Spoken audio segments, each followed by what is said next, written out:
Big boss హౌస్లో ఇప్పుడు family week నడుస్తుంది. ఒక్కొక్కరి ఇంటి సభ్యులు వస్తుండడంతో అందరూ ఎమోషనల్ అవుతున్నారు.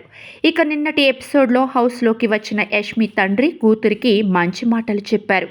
సలహాలు ఇస్తూనే గ్రూప్ గేమ్ వద్దంటూ వార్నింగ్ ఇచ్చారు. నిన్నటి ఎపిసోడ్లో ఏం జరిగిందో ఇప్పుడు చూద్దాం. హౌస్లో ఇప్పుడు ఫ్యామిలీ వీక్ నడుస్తోంది. దీంతో కంటెస్టెంట్స్ అందరూ కాస్త ఎమోషనల్ అవుతున్నారు. ఇక హౌస్లోకి వచ్చి తమ వారికి సలహాలు ఇస్తూనే చాలా హింట్స్ కూడా ఇచ్చారు. తన కూతురికి చాలా మంచి మాటలు చెప్పారు యష్మి తండ్రి. హౌస్లోని బిహేవియర్ కారణంగా బయట నెగిటివ్ అవుతున్నావు అంటూ వార్నింగ్ ఇచ్చారు. ముందు వారాల్లో ఎలా అయితే నీ కోసం ఆడావో అలాగే ఆడు, ఇక గ్రూప్ గేమ్ వద్దు అంటూ సలహా ఇచ్చారు. ఇక నిఖిల్ మ్యాటర్పై రియాక్ట్ అయ్యారు. నిన్నటి ఎపిసోడ్లో ముందుగా యష్మి ఫాదర్ హౌస్లోకి ఎంట్రీ ఇచ్చారు. తన తండ్రి దగ్గరకు రాగానే ఏడ్చేసింది యష్మి. ఆ తర్వాత తండ్రిని గట్టిగా పట్టుకొని ఎమోషనల్ అయింది. ఆ వెంటనే వీణ్ణి గుర్తుపట్టావా, గడ్డం అది తీసేశాడు అంటూ నిఖిల్ను పరిచయం చేసింది. ఇప్పుడే బాగున్నారు, నీట్గా ఉంది అంటూ యష్మి తండ్రి చెప్పారు. యష్మి తండ్రిని చూసి షాక్ అయ్యారు రోహిణి, అవినాష్. అంత హైట్ ఉన్నారంటూ కాస్త భయపడ్డాడు అవినాష్. హౌస్లో ఉన్న ఒక్కొక్కరిని పరిచయం చేసింది యష్మి. నమస్కారం అంకుల్ అని అవినాష్ భయపడుతూ అన్నాడు. రోహిణి చేసే కామెడీ బాగుంటుందని డాన్సర్ తేజ అంటూ ఆట పట్టించారు. ఒక్కొక్కరిని పలకరించిన యష్మి తండ్రి ఆ తర్వాత కూతురిగా ఒంటరిగా కూర్చొని సలహాలు ఇచ్చారు. నువ్వు బాగా ఆడుతున్నావు, చాలా రోజులు అయింది కదా చూసి, టాస్క్లలో ఎందుకు నీ ఆట తగ్గింది అంటూ అడిగారు. ఆడుతున్నాను అని యష్మి అంటే, లేదు ఎప్పుడూ అలా కూర్చొని ఉంటున్నావు, వేరే ఏమో ఆలోచిస్తున్నావు, ఇప్పుడు ఇండివిజువల్ గేమ్ ఆడాలి, నీ కోసం నువ్వు ఆడు, 4 వారాలే ఇంకా, బ్యాడ్ ఇంప్రెషన్ వస్తుంది బయట అన్నట్లు మాట్లాడారు.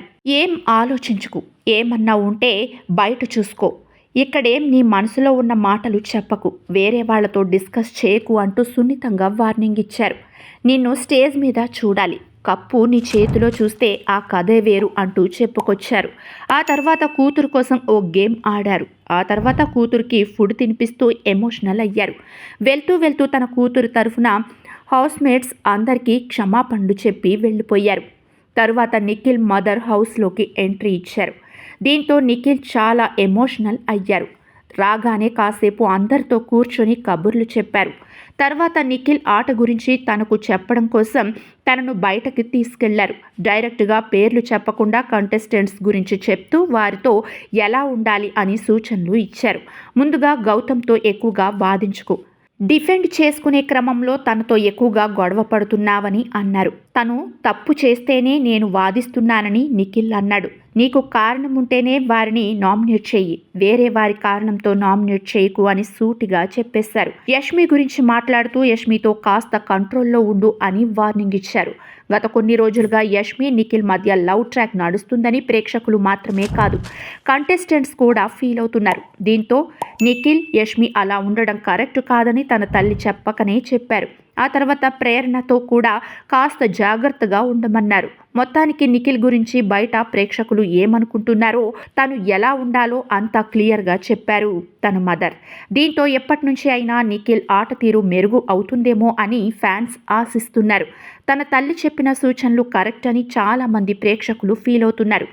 నిఖిల్ మదర్ వెళ్ళిపోయే ముందు ఒక గేమ్ ఆడి కంటెస్టెంట్స్ అందరికీ మటన్ వచ్చేలా చేశారు. దీంతో కంటెస్టెంట్స్ అంతా చాలా హ్యాపీగా ఫీల్ అయ్యారు. అంతేకాకుండా మైసూర్ పాక్ పంచి అందరినీ సంతోషపెట్టారు. ఆ తర్వాత ఇంటి సభ్యులకు బిగ్ బాస్ ఆఫర్ ఇచ్చాడు. అంతా అలసిపోయినట్టు ఉన్నారు, కాసేపు పడుకోండి అని బిగ్ బాస్ ఆఫర్ ఇచ్చాడు. అలా ఇంటి సభ్యులంతా పడుకున్న టైంలో అవినాష్ భార్య అనూజ ఎంట్రీ ఇచ్చింది. అవినాష్ పక్కన పడుకొని చేతులు వేయడంతో అతను షాక్ అయ్యాడు. ఆ తర్వాత భార్యతో కలిసి అవినాష్ గడిపేందుకు యాక్షన్ రూమ్లో బిగ్ బాస్ బాగా సెటప్ చేశాడు. క్యాండిల్ లైట్ డిన్నర్లా అవినాష్కు మంచి ఆఫర్ ఇచ్చాడు. అక్కడ కూడా బిగ్ బాస్తో కెమెరాలతో అవినాష్ కామెడీ చేశాడు. ఏ పరిస్థితుల్లోనైనా నవ్వించడం అవినాష్కు వెన్నతో పెట్టిన విద్యలా ఉంది. అవినాష్ అనూజాలకు ఇంటి సభ్యులతో కంపాటిబిలిటీ టెస్ట్ పెట్టించాడు. అందులో గెలిచినందుకు 51,000 ప్రైజ్ మనీ వచ్చింది. అలా ఈ బుధవారం నాటి ఎపిసోడ్ కాస్త ఎమోషనల్గా, కాస్త సరదాగా సాగింది.